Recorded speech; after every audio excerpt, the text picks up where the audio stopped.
Cara, essa é uma discussão importantíssima dentro do diabetes. Cai pra caramba em prova. Muito provavelmente é o capítulo mais relevante dentro do que é exigido nas provas de residência. E a ideia aqui é que a gente tenha uma aula bacana sobre o tratamento do diabetes. E aula bacana significa passar as principais mensagens, desmistificar alguns pontos importantes e pontos que geram dúvida. A gente não vai aqui ficar falando de detalhes sobre dose de fármaco, dose mínima, dose máxima, enfim. Esse não é o ponto. Isso está escrito em qualquer lugar, a gente pode consultar a qualquer tempo. E a prova nem tem explorado esse tipo de conceito. A ideia aqui, de fato, é entender as grandes mensagens. É para isso que serve a aula. Pegar sempre grandes conceitos, e aqui no tratamento do diabetes a gente tem um monte de coisa bacana para revisar. Tudo bem? Então, muita atenção que nesses próximos minutos a gente vai dar uma passada global dentro do tratamento farmacológico do diabetes mellitus. E no tratamento farmacológico a gente tem duas opções. Lembra? A ideia, o problema é insulina em níveis inadequados ou com ação inadequada, enfim. A gente pode usar os famosos antidiabéticos, que antigamente eram chamados antidiabéticos orais, porque eram todos comprimidos, hoje já não são mais todos comprimidos. E podemos usar a insulina propriamente dita. Essa é a ideia do tratamento. Esse é o ponto. Ai, Fabrício, mas eu quero tratar o cara antes dele ficar diabético. Eu quero tratar naquele estágio de pré-diabetes. A gente vai fazer essa discussão num momento separado. Aqui é para o cara diabético já. E quando a gente estiver diante de um paciente diabético, a ideia é impedir a evolução para as complicações crônicas. Lembra? Macro, microvasculares. Esse é o ponto do tratamento do diabetes. A gente não quer só controlar a glicemia. Eu quero controlar a glicemia e, por consequência, inibir as complicações, que é o que acaba com o paciente diabético. Para que a gente trate adequadamente o indivíduo, a gente tem que ter sempre em mente o objetivo. Tudo bem? Objetivo, controlar as complicações crônicas. Ai, Fabrício, então já sei. Então a meta do tratamento é que daqui a algum tempo o cara não tenha essas complicações. Beleza? É, isso mesmo. Só que tem um pequeno problema, cara. Se a gente for pensar só desse jeitinho, a gente só vai conseguir saber se o tratamento foi bom ou não daqui a uns 10, 20, 30 anos. Não dá, porque vai que não deu certo. Não dá para a gente usar a complicação crônica como meta de tratamento, não dá. Para a gente alinhar o tratamento do diabetes, a gente precisa ter uma meta mais a curto prazo. E como as complicações crônicas têm tudo a ver com o nível de glicemia, a meta básica no tratamento do diabetes é controlar a glicemia do paciente. Esse é o ponto, controlar a glicemia. E a gente faz igualzinho no diagnóstico, glicemia jejum, pós-prandial, hemoglobina glicada, que dá uma ideia dos últimos 3, 4 meses de glicemias do paciente. É isso que a gente faz. E cuidado para não se confundir, hein? Cuidado. Olha para mim aqui, olha para mim. Muito cuidado para não se confundir. A gente pode se atrapalhar por nós ou pelos outros nesse cenário. Sabe por quê? Por nós, pelo seguinte. Porque a gente tem um raciocínio um tanto quanto lógico de pensar assim, bem, se é para controlar, eu vou tentar manter a glicemia menor que aqueles níveis que a gente usa para o diagnóstico. Jejum menor que 126, glicada menor que 6,5. Não, menina, não é isso não. A gente pode se atrapalhar por nós mesmos. E a gente pode se atrapalhar pelos outros também, sabia? Sabe por quê? É que as sociedades de diversos países ficam disputando entre si quem é mais ousado no controle do diabetes. Cada uma publica uma meta diferente. Ah, aqui a glicemia em jejum tem que ser de tanto. Ah, e aqui na Itália a gente toma muito sorvete, tem que ser de tanto. Ah, e no Brasil a gente é mais rígido, ó, só querendo dizer, tá vendo? Tem que ser mais baixo. Então cada uma diz uma coisa diferente. Olha que coisa. Olha só. Mas o legal é que quando a gente lê as diretrizes com cautela, a gente vê que mesmo às vezes querendo ser diferente uma da outra, elas aceitam, dão uma tolerância e aceitam níveis muito parecidos. Então dá para a gente conseguir listar aqui bem, direitinho, para ficar fácil, qual é a meta real do tratamento do diabetes, do que a gente faz hoje. Não é igual ao diagnóstico não. Quer ver? Volta para cá. Olha só o que a gente faz. Glicemia de jejum. Lá no diagnóstico é 126. Para o tratamento, não. A gente aceita até 130 de glicemia de jejum. E a pós-prandial, Fabrício? Geralmente é 200. 180. E a hemoglobina glicada, que é 6,5? 7%. Essa é a ideia. Na verdade, a gente joga tudo um pouquinho para cima, tá vendo? A gente tolera a glicemia um pouquinho mais alta quando compara lá com o diagnóstico, exceto após prandial, que a gente quer um pouquinho mais baixa, para evitar hipoglicemia de jejum, para evitar que o indivíduo sofra com isso se a gente fizer um tratamento muito intenso. Na verdade, essas metas elas têm que ser individualizadas. Para alguns pacientes, por exemplo, idoso, está tomando remédio de forma errada, não se alimenta direito e tal, para alguns pacientes a gente tem que ser um pouco mais tolerante e aceitar a glicemia um pouco mais acima dessas metas.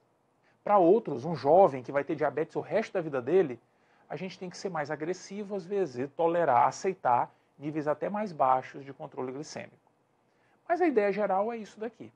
Isso é muito importante ter em mente porque é isso que vai responder às nossas dúvidas em relação ao ajuste do tratamento. Tá nessa meta aqui? Beleza, mantenha o tratamento. Tá pior do que isso, tem que melhorar a oferta medicamentosa. E o ponto, em termos de fármaco, é antidiabético e insulina. E a ideia é assim, cara. Existem dois padrões clássicos de pacientes com diabetes. O indivíduo com diabetes tipo 1, que tem deficiência absoluta de insulina, como é que a gente vai tratar? Insulina? Vou usar um antidiabético? Não. Esse cara precisa de insulina, então esqueça de diabético no tratamento. E existe o diabético tipo 2, que tem uma deficiência relativa de insulina, lembra? Um monte de coisa influencia no descontrole da glicemia desses pacientes. Para esses indivíduos, nós temos à disposição os antidiabéticos orais. Consegui vender? Né? Pareceu propaganda, né? Pois é. A gente pode usar os antidiabéticos orais, hoje injetáveis também, enfim. Então, olha que interessante. Diabetes tipo 1, só insulina. Diabetes tipo 2, a gente pode usar os antidiabéticos ainda que, em muitos casos, acabemos precisando usar a insulina. Como a gente precisa falar das duas classes, vamos fazer de conta que a gente está recebendo um paciente que tem diabetes tipo 2, que é o padrão, é o mais comum, enfim. Porque a gente vai precisar falar de tudo aqui. O que a gente falar de insulina serve para os dois, mas os antidiabéticos orais, ou os antidiabéticos, enfim, de uma forma geral, só diabetes tipo 2. Tudo bem? Dentro desse grupo aqui, a gente tem um monte de remédio, porque a fisiopatologia do diabetes tipo 2 é complexa. Lembra? O octeto mortal. É aumento da resistência à insulina, diminuição relativa da secreção de insulina pelo pâncreas, diminuição do efeito incretino, aumento de lipólise, aumento de apetite, enfim. Tem um monte de coisa que influencia o surgimento do diabetes tipo 2. E para cada região dessa aqui, a gente tem grupo de fármacos, sabia? Por exemplo, tem um grupo de fármaco que age estimulando a secreção de insulina pelo pâncreas. Tem outros que diminuem a resistência periférica à insulina. Outros agem melhorando o efeito incretina. E outros interferem na absorção ou na reabsorção de glicose em alguma parte do corpo. Viu só? A fisiopatologia é complexa, nós temos um tratamento complexo, que bacana. Para cada grupo desses aqui, a gente tem alguns fármacos. E nós precisamos conhecer quem são e algumas características deles. Os secretagogos de insulina, fármacos que secretam insulinas, propriamente dito. Ali tem duas classes, as sulfonilureias e as glinidas. Fármacos que reduzem a resistência à insulina, as bigonidas e as tiazolinedionas. Fármacos que melhoram o efeito incretina, os análogos do GLP-1, que é o hormônio incretínico para valer, e os inibidores do DPP-4, que essa substância degrada os hormônios incretínicos. E os que inibem a absorção ou reabsorção de glicose, ou do rim, ou do intestino, enfim. Essas classes são as que nós temos à disposição para o tratamento do diabetes sem insulina. Esses medicamentos, alguns são bons, outros são ruins, alguns estão na moda, outros já passaram da moda, enfim. Mas a prova gosta de todos eles. E a gente tem que estar preparado, lembrando de alguns grandes conceitos sobre esses fármacos. Eles estão listados desse jeitinho aqui, por acaso. Porque, na verdade, a gente precisa falar daquele que faz o coração do endocrinologista palpitar. O cara olha assim, fica emocionado, sabe? Relaxa os ombros, aquele olhar de paixão eterna. É velho pra caramba, mas é bom demais. Esse fármaco pertence ao grupo das bigonidas. Na verdade, é um grupo de representante único, lembra? Quem são as bigonidas? As bigonidas não são. As bigonidas é a metformina. Olha que coisa. O que a metformina faz? A metformina sensibiliza o fígado em relação à insulina. O fígado se derrete pela insulina. Reduz a resistência à insulina no fígado. Com isso, o fígado metaboliza melhor a glicose. Acaba produzindo menos glicose. Tem menos gliconeogênese, menos glicogenólise, enfim. É um fármaco muito bom. Muito bom. Como ele reduz a produção hepática de glicose, ele é muito bom para controlar a glicemia de jejum. lá de noite, os hormônios contra-insulínicos de amanhã cedo fazem o fígado liberar glicose, não vão não, porque ele está melhorando a ação da insulina no fígado. Esses fármacos, esse grupo, perdão, ele consegue uma boa redução da hemoglobina glicada. Olha, a eficácia do fármaco é sempre importante. Ó, 2 estrelinhas, pode reduzir até 2% a hemoglobina glicada. Muito bom! Outra coisa legal desse grupo de fármaco é que os pacientes muitas vezes têm perda de peso. Olha que bacana. O peso fica neutro, às vezes cai um pouquinho. O que atrapalha muitas vezes os antidiabéticos orais, o que atrapalha muitas vezes, são os efeitos colaterais. Parece que o remédio é bonzinho, inofensivo, mas não é não. E quando a gente pensa em efeito colateral de antidiabético, o efeito imediato que vem à cabeça é a hipoglicemia. Claro, estou usando um remédio, vai fazer a glicemia cair muito, eu posso passar mal e morrer. Olha que coisa. Pois é, cara. Acontece que hipoglicemia não é um efeito universal dos antidiabéticos. Não é não, não é. Olha para mim aqui, olha só. Isso tanto é verdade que hipoglicemia não é um efeito universal dos antidiabéticos, que eles não são chamados de hipoglicemiantes. Ai, mas não sei quem chama, tá errado. Eles não são hipoglicemiantes. Ah, mas eles não baixam a glicemia? Eu falei, sim, mas do ponto de vista semântico não é legal chamar desse jeito. Porque quando a gente fala hipoglicemiante, parece que ele dá hipoglicemia. Não. Pode chamar de normoglicemiante, é melhor. Né? Mas hipoglicemiante, não. Porque nem todos causam hipoglicemia. Volta para cá. Olha só. As bigonidas melhoram a ação da insulina no fígado. Mas isso não vai ser capaz, cara, de causar hipoglicemia, não. Porque a gente não vai produzir insulina demais assim. Não vai. Então, hipoglicemia não é efeito colateral das bigonidas. Não é. Não pode dar. Ela dá outra coisa. Pode dar, por exemplo, diarreia. Isso já caiu em prova, hein? Dá diarreia. Sabe como é que a gente controla? Suspendendo o fármaco? Não. A gente pode trocar pela bigonida, pela metformina de liberação prolongada. Olha que bacana. O outro efeito possível é a acidose lática, preocupava por muito e muito tempo, se estressava muito com isso, não dava em idoso, não se dava em quem tinha insuficiência de qualquer órgão, doença pulmonar, insuficiência cardíaca, enfim. Hoje a gente fica um pouquinho menos estressado com isso, com essa possibilidade de acidose lática. A única recomendação que persiste para valer é em relação ao exame com contraste, que a ideia é suspender a metformina por 2 dias, se o paciente fizer exame contrastado. É um fármaco muito bom. Ruim, tem que tomar várias vezes ao dia, 2 a 3 vezes. Para ter um efeito bom tem que ser dose alta, enfim. Mas é um medicamento muito bom, de fato.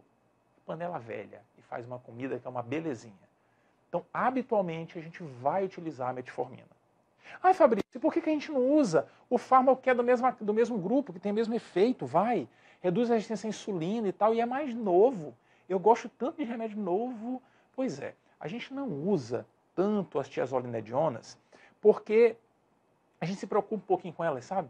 É que elas têm um efeito meio que indesejável de retenção hídrica. Um fármaco desse grupo já saiu do mercado, posiglitazona, porque se associou a aumento de mortalidade cardiovascular. Então não é um medicamento tão bom assim quando se compara a metformina. Esse aqui, ó, paixão. As tiazolinedionas nem tanto assim.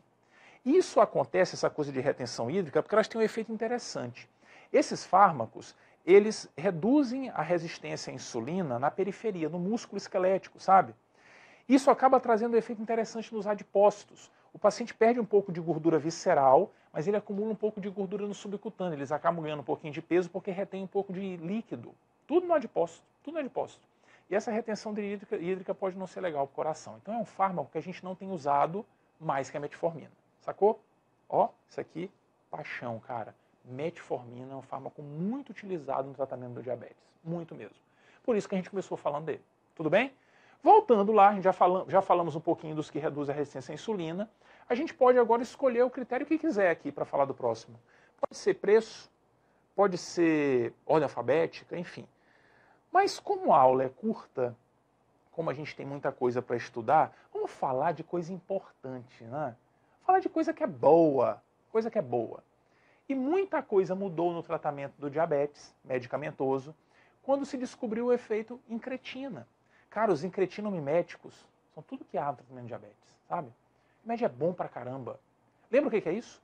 O efeito incretina é o efeito que nós temos por liberação de hormônios no intestino quando a comida chega lá. O cara comeu alguma coisa, o bolo alimentar chegou no intestino, a gente libera alguns hormônios que promovem aumento de insulina e redução do glucagon. É como se estivesse se preparando, dizer assim, opa, vou jogar glicose aí, hein? Aumenta a insulina, por favor. É isso que os hormônios incretínicos fazem. Aparentemente, quer dizer, é verdade que os pacientes com diabetes tipo 2 têm uma perda do efeito incretino.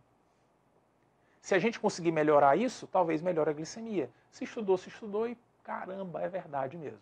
Como que se pode fazer isso? De duas formas. Uma delas é inibindo a substância que degrada os hormônios incretínicos, inibindo a DPP-4. Existem vários fármacos desse grupo, todos são iguais, enfim, a mesma coisa, agem do mesmo jeito, bom ou fazem mal do mesmo jeito, enfim, na verdade fazem pouco mal até. E são fármacos que têm uma redução até um pouco mais modesta, tá vendo, da hemoglobina glicada? Reduz 1% geralmente. Lembra da metformina? Até 2%, pois é. Mas são fármacos muito interessantes, porque não traz efeito desejado no peso, o cara não ganha peso, não ganha. Fabrício, mas espera aí, ele está aumentando a insulina do paciente. A insulina não é anabólica? Não era para o cara ganhar peso porque está aumentando a insulina? Não, porque não aumenta tanto assim, não. Ele aumenta a insulina proporcionalmente ao que a gente está comendo. Então o peso geralmente fica estável. E o mais legal desse grupo farmacológico, o ponto mais atrativo dessa classe é que praticamente não tem efeito colateral. Não tem hipoglicemia, porque aumenta a insulina só baseado no que a gente está comendo, não aumenta demais a insulina, e não tem outros efeitos colaterais que preocupem. É um grupo farmacológico muito bem tolerado, quase não faz mal. Quer remédio melhor do que esse, que não faz mal? É bom pra caramba. Nesse mesmo grupo farmacológico, a gente tem outra classe. Esse aqui, essa outra classe, é um grupo que, na verdade, representa o hormônio, né? Um dos incretinos que nós temos, os hormônios incretínicos, é o GLP-1. Essa substância é um análogo do GLP-1. Essa substância, ela causou um furor dentro dos antidiabéticos orais. Sabe por quê? Porque eles eram antidiabéticos orais. Mas quando ela surgiu, liraglutida, por exemplo, representante clássico, né, ficou na moda há muito tempo. Quando surgiu, esse grupo fez com que essa nomenclatura tivesse que ser mudada. Ei, não é mais antidiabético oral, não. Sabe por quê? Porque isso aqui é injetável. Então, a gente não pode mais chamar de antidiabético oral. Tudo bem? Esses fármacos são fármacos também muito bons para o tratamento do diabetes. Melhora o efeito incretina, show! Mas tem um efeito adicional, comparado com o inibidor do DPP-4. Esses fármacos, eles promovem uma redução do esvaziamento gástrico e, por conta disso, conseguem promover saciedade. O indivíduo tem diminuição do apetite. Sabe qual é a consequência disso? Primeira coisa, pelo efeito incretino, eles acabam controlando bem a hemoglobina glicada, né? Cai ali 1 ponto, 1,5 ponto, enfim. Mas promovem perda de peso.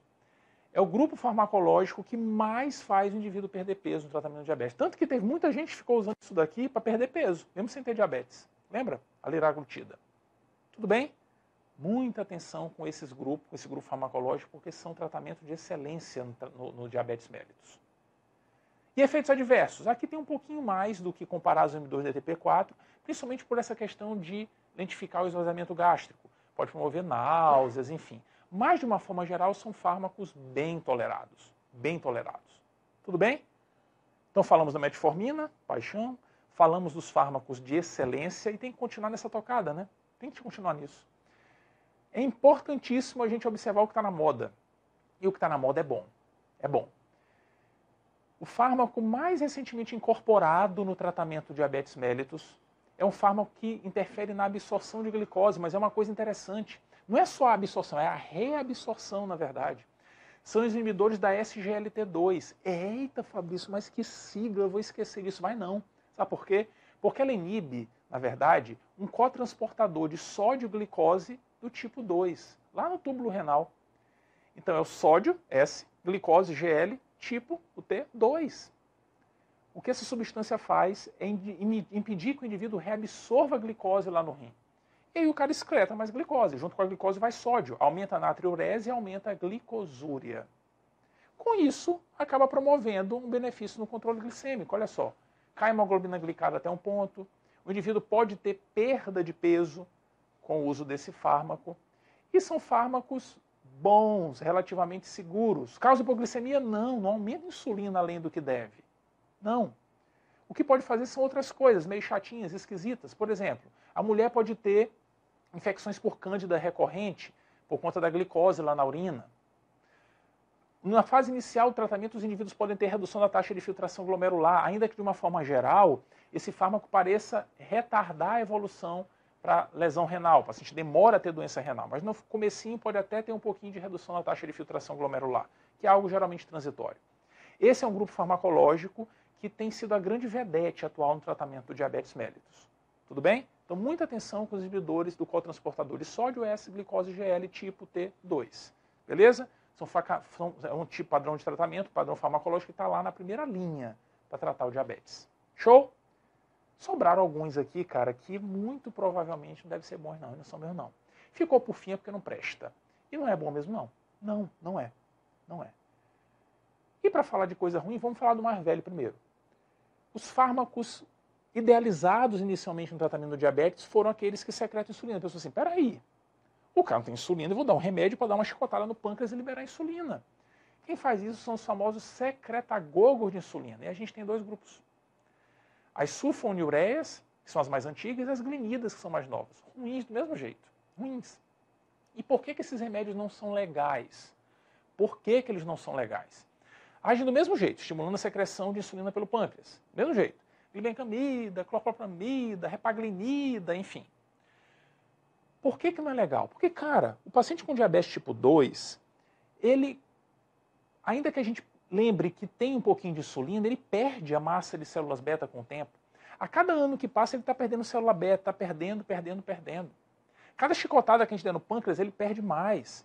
Esses fármacos parecem acelerar a perda de células beta. E mais ainda, nem todo paciente com diabetes tipo 2 está cheio de célula beta, não. O cara, quando tem um diagnóstico, ele já está ali com 50% só de célula beta, já perdeu um monte. Então, esses medicamentos acabam não tendo um efeito muito bom e podem até piorar as coisas com o passar do tempo. É verdade que quando a gente olha a efetividade, de fato tem, né? 1 a 2% de hemoglobina glicada, enfim. Mas isso não é para todo mundo. Boa parte dos pacientes usa dose muito alta para conseguir esse efeito. E isso muitas vezes não é legal. O efeito deles é de liberar muita insulina, independente do que a pessoa esteja comendo, independente do que ela precisa.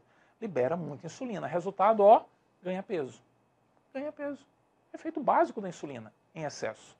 E insulina em excesso, cara, opa, dá hipoglicemia. Pois é.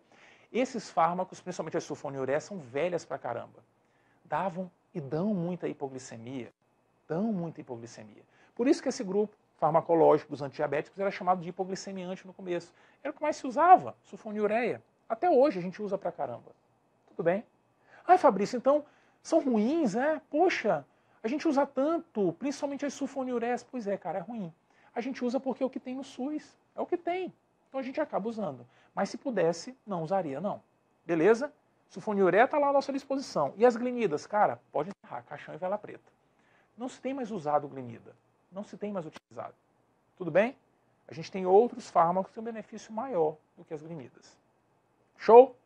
Faltou um, né? Faltou a carbose, que inibe também a absorção de glicose. Mas não é no rim, não. Na verdade, no rim é a reabsorção. Ela inibe a absorção no intestino. Comi, a glicose chega no intestino e vai ser eliminada. Puxa vida, que coisa legal! Glicose sendo eliminada no intestino, não vou nem absorver e tal, né? Pois é, cara, isso não é legal. Primeiro, que o benefício na redução de glicemia é muito pequeno, muito pequeno. E segundo, que fica açúcar em excesso no intestino, sabe o que acontece? Sabe o que acontece? Diarreia, flatulência. Isso incomoda muito o indivíduo. Muito. Ele perde os amigos e não controla o diabetes. Não adianta. Então isso aqui, cara, dá um espaçozinho lá na sepultura, dá um espaçozinho, caixão e vela preta também. A gente não tem utilizado mais a carbose como usava antes. E porque a gente tem fármacos melhores hoje em dia. Tudo bem? Então, muita atenção no tratamento do diabetes, porque a gente tem vários fármacos, a prova gosta de explorar alguns conceitos importantes em relação aos grupos farmacológicos, e a gente precisa estar preparado para isso em relação às grandes mensagens. Tudo bem? Muita atenção no tratamento do diabetes. A ideia é, tem um antidiabético oral e tem insulina. Se for diabetes tipo 2, posso usar um antidiabético oral. Se for tipo 1, tem que partir direto para a insulina. Direto para a insulina. Tudo bem? Então, muita atenção em relação a essas principais características. O ponto é assim, tem um paciente com diabetes tipo 2, preciso tratar. Como que eu vou saber, Fabrício, o que fazer? É um monte de remédio. Tá, tudo bem que a metformina é isso daqui, mas como é que eu vou saber se o cara não precisa de insulina de cara? Ah, pois é. Existem recomendações para isso. Tudo depende de quem é o paciente. Depende do nível de glicemia, depende de sintomas, enfim. Então, por exemplo, imagine um cara que tem manifestações graves de diabetes, está perdendo peso, poliúria, acabou de ter estado hiperosmolar relacionado ao diabetes, enfim. Hemoglobina glicada de 10,5, 11, meu Deus do céu. Glicemia 350, 400, cara, dá para brincar com antidiabético aqui com esse indivíduo? Não. A gente viu os antidiabéticos, eles reduzem a hemoglobina glicada em 1, no máximo 2%. Não dá. Esse cara aqui é insulina, meu filho, direto. Esse perfil aqui não dá para brincar com antidiabético. Quem pode fazer parte da brincadeira é o outro perfil. Olha para o outro extremo, olha lá. Imagina um paciente que quase não tem manifestação. Fez uma glicemia agora, estava lá batendo na trave. Hemoglobina glicada ainda próximo do ideal, enfim. Só a gente não deu o diagnóstico. Vamos tratar? Vamos, mas aqui dá para usar um antidiabético. E quem? Ó, metformina. Sempre ela. Metformina. Tudo bem? Antes que a Sociedade Brasileira de Diabetes me repreenda, é importante lembrar que nessa situação aqui, no tratamento do diabetes, sempre, por recomendação dela, ó, sempre lembrar da modificação do estilo de vida. Sempre. Exercício físico, alimentação adequada, enfim. Isso faz parte, de fato, do manejo do paciente com diabetes. Beleza? Ai, Fabrício, nem alinhou o slide direito, tem um buraco aí no meio. Pois é, porque tem um buraco na faixa, né, na faixa terapêutica. Está faltando indivíduo ali no meio mesmo. Imagine uma pessoa com manifestações moderadas. Tem uma coisinha ou outra, poliúria e tal, polifagia. A glicemia está ali, intermediária. A hemoglobina glicada está ali 8,5 e tal. O que a gente faz com esse indivíduo? Esse indivíduo pode usar só metformina? Até pode. Mas nesse cenário a gente pode associar outro fármaco. Outro fármaco. Antes de pensar em dar insulina. A gente pode usar 2 ou 3 fármacos combinados. Ai, Fabrício, e agora? Tudo bem, começo com ela. Mas e depois? Quem é o outro fármaco? Ah, isso é fácil. Porque tem a primeira, a segunda e a terceira escolha. Olha só, tem escolha 1, 2 e 3. Sabe quem são? O 1 está no nome dele, é o análogo do GLP-1. Ah, e o 2, Fabrício? O 2 é o inibidor do SGLT2. Olha que legal. E quem é a terceira escolha, Fabrício? Conforme guidelines internacionais, a terceira escolha, ora, tem que estar no nome também, é o inibidor do DPP3. Não, o DPP é 4, né? Então o único que tem número aqui próximo disso é o 4, então tem que mudar aqui o esqueminha. Pronto. A recomendação de hoje é que a gente priorize a escolha dessa forma. Tudo bem? Sulfonilureias, glinidas, acarbose, caixão e vela preta. Ai, mas aqui a gente só tem sulfonilureia, tem que dar. Aí tudo bem. Aí pode ser até a primeira escolha, depende da nossa realidade local. Mas do ponto de vista de controle terapêutico, de fato, o ideal é isso aqui. Ó. Primeiro, está no nome 1, análogo de GLP-1. Segundo, está no nome 2, bloqueador, inibidor da SGLT2. E o terceiro, o número tem que ser 4, é o inibidor do DPP4. Beleza? É isso que a gente faz no tratamento do diabetes. Show? Conforme as metas sendo atingidas ou não. Tudo bem? Isso cai em prova, hein? Olha aqui, ó. Olha a questão de prova. Olha só. Paciente de 60 anos faz seguimento por diabetes mellitus há 15 anos, em uso de metformina, 500, 2 comprimidos ao dia. Não toma de manhã, toma depois do almoço, de jantar, uma dose baixa até de metformina. E glibencamida, 10 mg dia. Exames laboratoriais, creatinina, uau, 2,2, tem lesão renal. Hemoglobina glicada de 8,5, meta terapêutica 7. Hemoglobina glicada não tá legal, não tá. E o paciente está usando, ainda que dose baixa metformina, está usando um remédio bom para baixar a glicada, né? Mas a metformina tem dose muito baixa. Para ter efeito bom, tem que usar mais de 1,5 g, 2 gramas, enfim. Controle de glicemia capilar feito na unidade básica de saúde, com valores entre 150 a 180 mg por decilitro. Se foi glicemia pós-prandial, está até de boa, né? 150 a 180 está beleza. Agora essa glicada está muito alta, muito alta. Qual deve ser a conduta para esse paciente? O que fazer? Aumentar a metformina, aumentar a glibencamida e a metformina, os dois, associar a insulina aos hipoglicemiantes orais ou suspender os hipoglicemiantes e iniciar a insulina. Opa, olha só, está falando de insulina aqui. Cara, o grande ponto na questão, os grandes pontos, primeiro, o diabetes não está controlado, tem que fazer alguma coisa de fato, de fato. Já está usando 2 fármacos, tudo bem que a metformina está em dose mais baixa, mas a hemoglobina glicada está 1,5 ponto acima da meta. 1,5 ponto. Isso é quase o máximo que um antidiabético oral consegue controlar. 1,5 ponto é muita coisa. A gente vai dar um terceiro fármaco agora? Difícil, hein? E para piorar a situação, tem insuficiência renal. A insuficiência renal habitualmente limita o uso dos antidiabéticos. E é uma indicação, uma situação que faz a gente pensar no uso de insulina. Tudo bem? Hemoglobina glicada muito além do normal e insuficiência renal tem que fazer pensar em insulina. Pois é, insulina é assim. Existem algumas situações que a gente tem que considerar o seu uso. Já vimos aquela que o cara chega muito grave, glicemia descontrolada e tal. Mas a gente tem que pensar sempre nessa possibilidade. No diabético tipo 1, sempre, óbvio. No diabético tipo 2, depende. A situação que mais frequentemente faz a gente pensar em usar insulina no diabético tipo 2 é como na questão. Tem um caso de um indivíduo que estava tratando e tal, está com 2 fármacos já, mas não está bem. E aí a gente tem que lembrar sempre do que os antidiabéticos são capazes de fazer. Olha para mim aqui, olha só. Cara, vamos combinar uma coisa. Antidiabético oral, ou mesmo o injetável, enfim, não fazem milagre. Não fazem, a gente viu. Eles conseguem baixar a hemoglobina glicada em 1%, 1,5%, 2% no máximo. Se a gente precisar baixar a hemoglobina glicada a mais do que isso, 2,5%, 3%, 3,5%, esqueça, cara. Tem que ser ela, insulina. Não tem jeito. Tudo bem? Não dá para ficar brincando, não. Ah, vai só ser um terceiro fármaco que vou diminuir 2% a hemoglobina glicada. Dificílimo fazer isso. Se com 2 fármacos o paciente já está com a hemoglobina glicada lá em cima, esqueça. Vamos passar para a insulina. Tudo bem? Então volta para cá. Então a coisa não está indo bem, o paciente já está há alguns meses, mudou o estilo de vida e tal, mesmo assim glicemia descontrolada, tem que iniciar a insulina. Não tem jeito. Beleza? Outras situações que a gente considera o uso da insulina. Um indivíduo que tem, por exemplo, hiperglicemia para valer, teve um estado de cetose e tal, indivíduo que tem insuficiência orgânica, grávida, um indivíduo séptico, enfim. Nesse cenário, tem que dar insulina. Tem que dar. Ah, e por que na sepse, Fabrício? Na infecção grave tem que dar? Porque assim a gente consegue um controle glicêmico otimizado.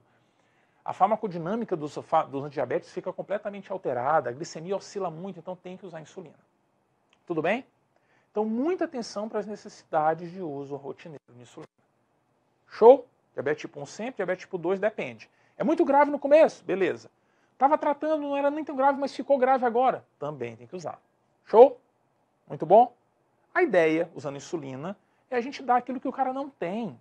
Essa é a ideia. E a gente tem uma insulina no nosso corpo que tem o seu efeito padrão. A insulina, habitualmente, ela funciona assim no nosso corpo. A gente tem um nível basal e alguns picos de insulina durante o dia. Essa é a nossa rotina diária de produção de insulina. Esses picos, na verdade, dependem de algumas coisas. Depende do que a gente come. Aquele primeiro pico ali pode ter sido o café da manhã.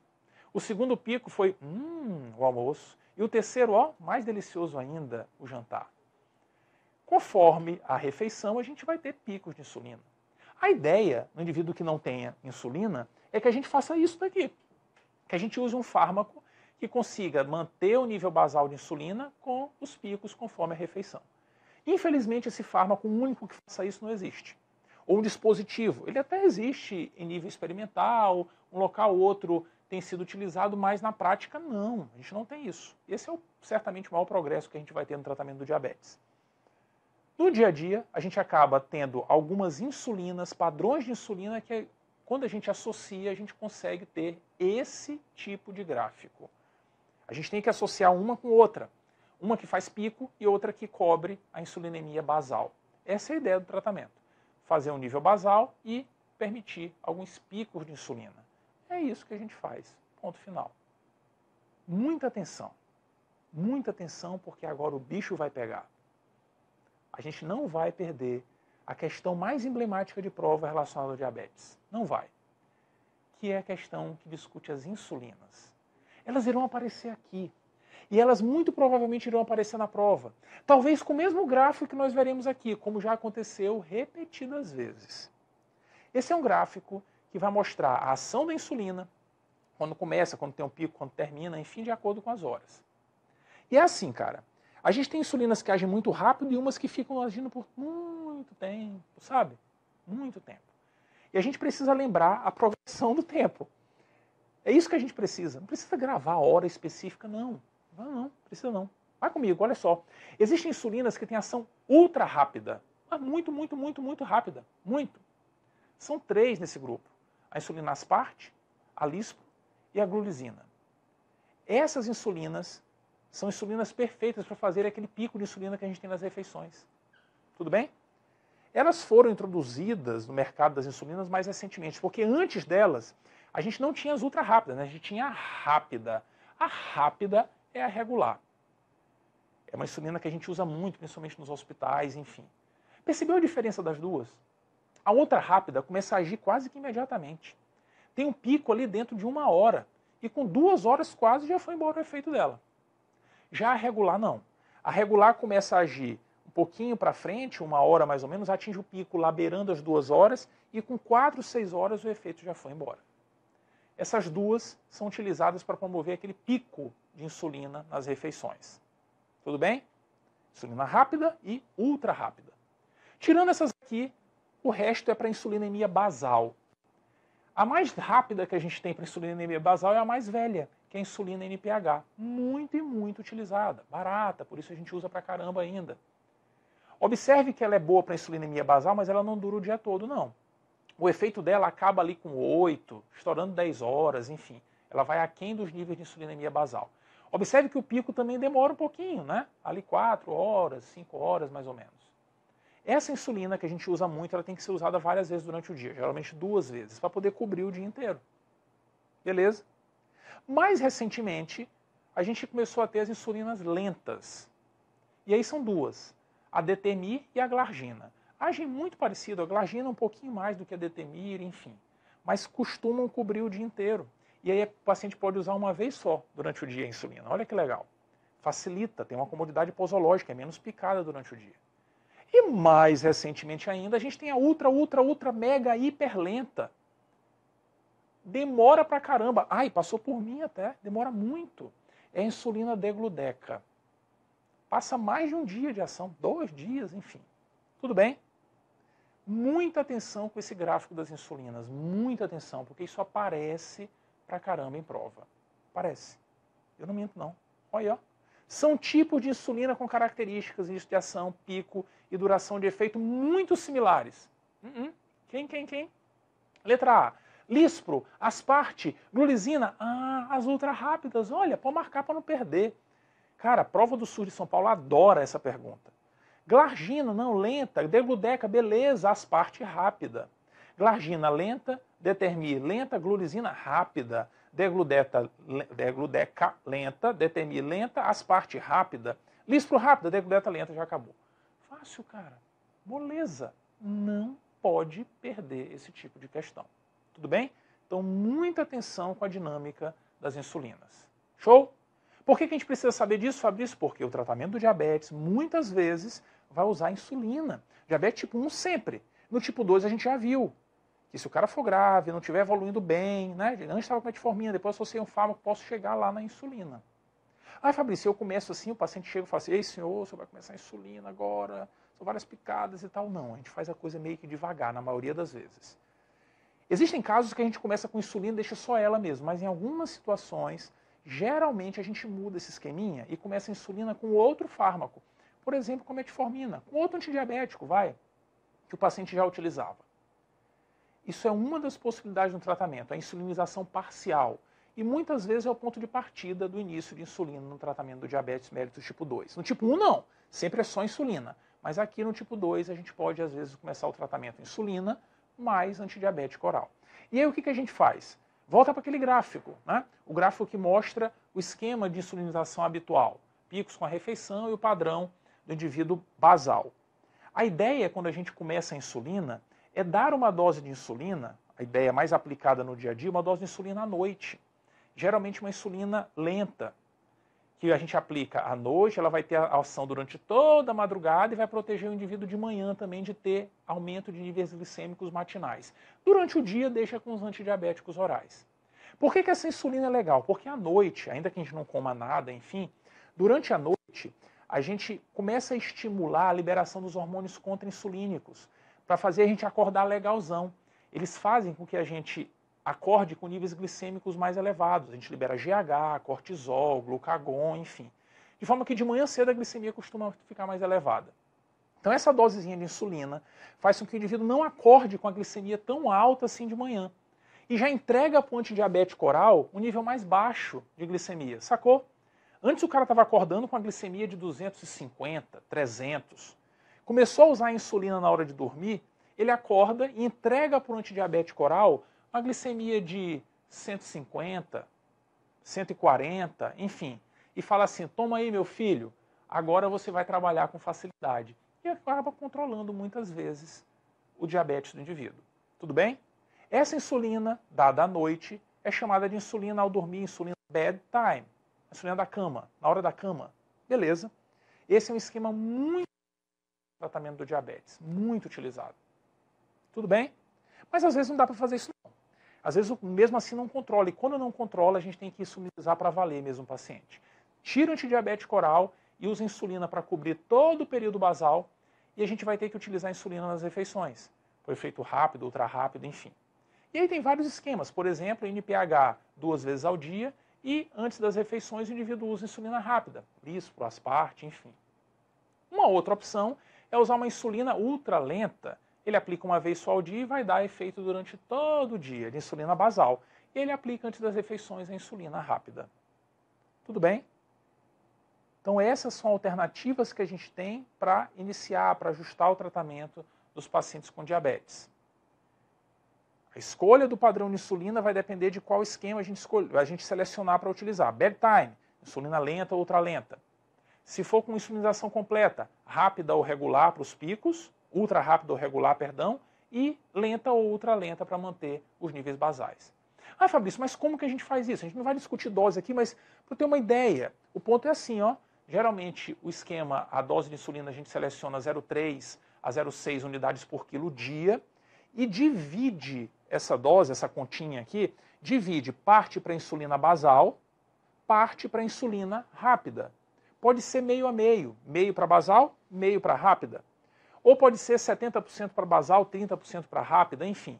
O ponto é dividir, tentando priorizar um pouquinho mais a basal. E dentro de cada uma delas a gente fraciona as doses. Também pode deixar 70% da basal mais para de manhã e 30% para a tarde, enfim. Tanto faz. Tudo bem? Só uma aplicação única diária é mais fácil ainda. E aí, a gente vai buscando a meta de controle da doença. Ponto. O objetivo é esse. E a regrinha é assim. Se o indivíduo estiver atingindo as metas, beleza, mantém desse jeito. Se não, vai depender de qual é a glicemia que está alterada para a gente fazer o ajuste. Por exemplo, o problema do indivíduo é na glicemia pré-prandial, de jejum. Qual é a insulina que a gente vai mexer? Geralmente é a insulina basal. Se o cara está com problema na insulina, na glicemia pós-prandial, qual é a insulina que a gente vai mexer? A insulina rápida. É isso, está dando os picos de insulina. E aí é mais ou menos assim, por exemplo, glicemia de jejum do paciente. A glicemia de jejum dele, que está sofrendo efeito da insulina basal, a glicemia de jejum está menor do que 70, o cara está tendo hipoglicemia. O que a gente faz? Reduz 2 unidades. Número mágico, reduz 2 unidades. Ah, e a glicemia de jejum está maior do que 130, a meta é 130. O que a gente faz? Aumenta 2 unidades. Tudo bem? E esse ajuste vai sendo feito consulta a consulta. Beleza? Show? É isso que a gente faz no dia a dia. Claro, cada caso tem a sua individualidade, enfim, a sua peculiaridade, mas via de regra é isso que nós fazemos. Ai, Fabrício, a insulina bedtime, a dose é a mesma? Pois é a mesma, só que a gente costuma usar doses lá no limite inferior. 0,3, na maioria das vezes até 0,2 unidades por quilo dia, quando vai começar. Lembra? Só vai usar à noite e tal. Ah, beleza? Show? Prova não costuma cobrar a dose de insulina, nem como a gente vai dividir durante o dia. A prova costuma cobrar outras coisas. Coisas que nós já discutimos aqui. Tudo bem? Então, muita atenção com o tratamento, o que escolher, o que fazer com o paciente com diabetes. Beleza? Cai em prova. Olha aqui, ó. Homem de 32 anos, com diabetes há 16 anos, está em uso de insulina NPH nas seguintes doses. 60 unidades pela manhã e 30 antes de dormir. Caraca! Haja insulina, hein, meu filho? Regular 6 antes do café da manhã e antes do almoço e antes do jantar. 6 antes do café, almoço e do jantar.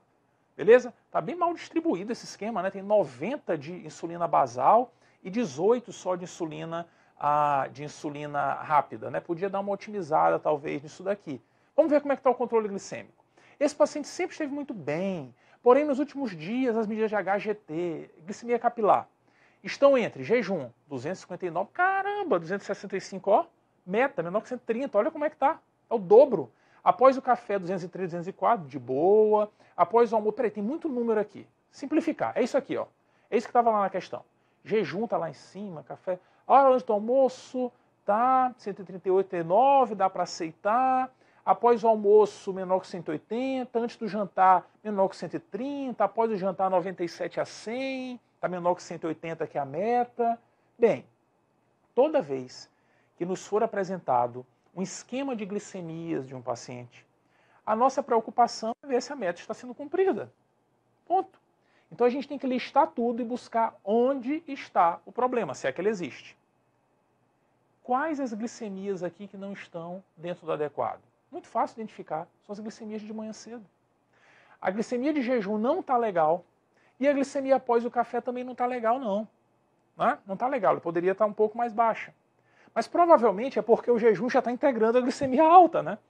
Chegou pro café e falou assim, café, olha aí, eu vou te dar aqui 300 de glicemia, te vira aí. O cara toma café, coitado. Como é que a glicemia vai baixar? Ela já está tão alta. Então o maior problema talvez desse paciente seja a glicemia de jejum. Olha que coisa. O cara acordou de manhã, está tomando lá tudo aquilo de insulina, acordou de manhã com glicemia lá no alto. Lá no alto. O que fazer então para controlar a glicemia desse paciente? Para que ele tenha um melhor controle glicêmico e se evite complicações crônicas. Muita atenção, hein? Muita atenção. A regra é a gente olhar a insulina que age nesse momento e mexer na dose dela. Tudo bem? Esse paciente tem hiperglicemia matinal. Por que a gente pode ter hiperglicemia matinal? Por quê? O cara não comeu nada de noite. A gente sabe por quê. A gente sabe por que isso acontece. É que nesse período da manhã, a gente costuma a ter uma liberação aumentada de glicose pelo fígado. Por quê? Porque durante o finalzinho da madrugada e começo da manhã, a gente libera os hormônios contra-insulínicos, GH, cortisol, glucagon, enfim. E aí o fígado libera mais glicose. Libera mais glicose. Geralmente a hiperglicemia matinal é resultado do paciente usar pouca insulina à noite. Sacou? Porque de manhã, cara, a glicemia de todo mundo está mais alta. Está mais alta. Então a gente tem que ter uma boa dose de insulina à noite, que vai cobrir o período noturno, a insulina basal, para garantir que a glicemia de jejum esteja no nível bom, porque a de todo mundo fica alta. Ou seja, o raciocínio óbvio é, para resolver isso eu preciso aumentar a insulina da noite. Ah, e se o paciente estiver usando insulina só uma vez ao dia? Aumenta essa. Tudo bem? Mas no caso desse indivíduo que nós vimos na questão, ele usava NPH 2 vezes e era da noite que ia cobrir o período da manhã cedo. Beleza? Show? Fácil, né? Fácil. Tudo bem? Então aumentar a insulina da noite. Fabrício, mas peraí.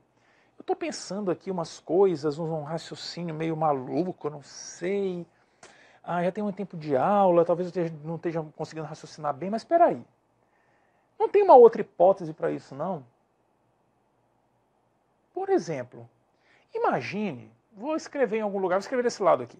Imagine que o paciente teve, por alguma razão, hipoglicemia à noite. Olha que coisa. O cara estava dormindo e teve hipoglicemia no meio da noite.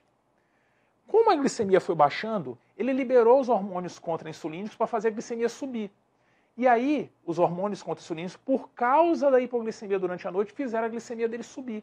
E quando ele acordou, a glicemia estava lá em cima. Isso pode acontecer? Pode. São os hormônios agindo mais cedo de madrugada? Pode.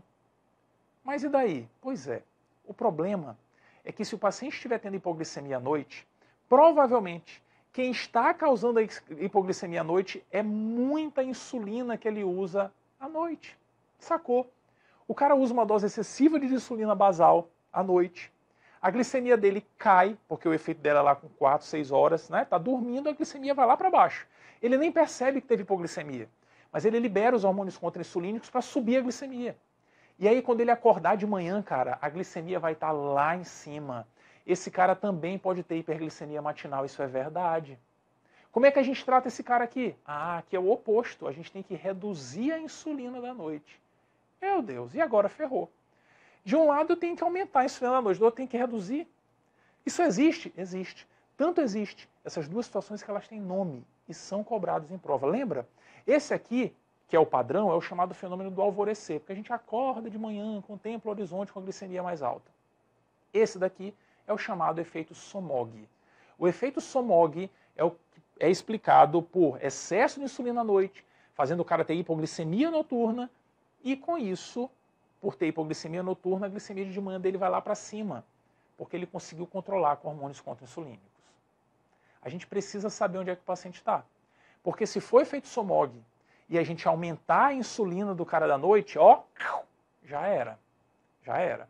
Ele vai perceber hipoglicemia com as minhoquinhas. Né? Oh, meu Deus, que trágico, né? Esquece isso.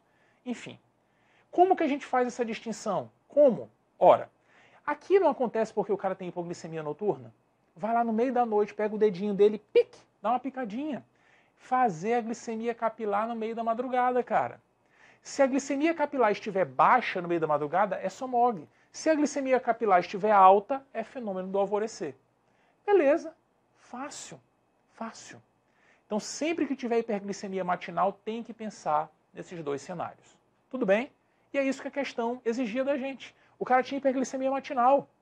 O que fazer? Aumentar a insulina da noite? Calma, calma. Primeira coisa a fazer é realizar medida da glicemia capilar de madrugada. Beleza. Show? Cara, essas são as grandes mensagens do tratamento farmacológico do diabetes. Antidiabéticos, insulina. O que nós discutimos para a insulina aqui dentro do diabetes tipo 2 vale para o tipo 1. Lembrando que a gente dá um tratamento mais intenso. No tipo 1 a gente não fica com insulina bedtime. É insulinização completa. Tem mais coisa no tratamento? Tem. Tratamento do pré-diabetes. O tratamento não farmacológico tem algumas coisinhas interessantes. A gente vai discutir separadamente. Essas mensagens aqui não podem ser perdidas de vista. Isso cai pra caramba na prova, despenca. Fique esperto. Fique esperto. Grande abraço.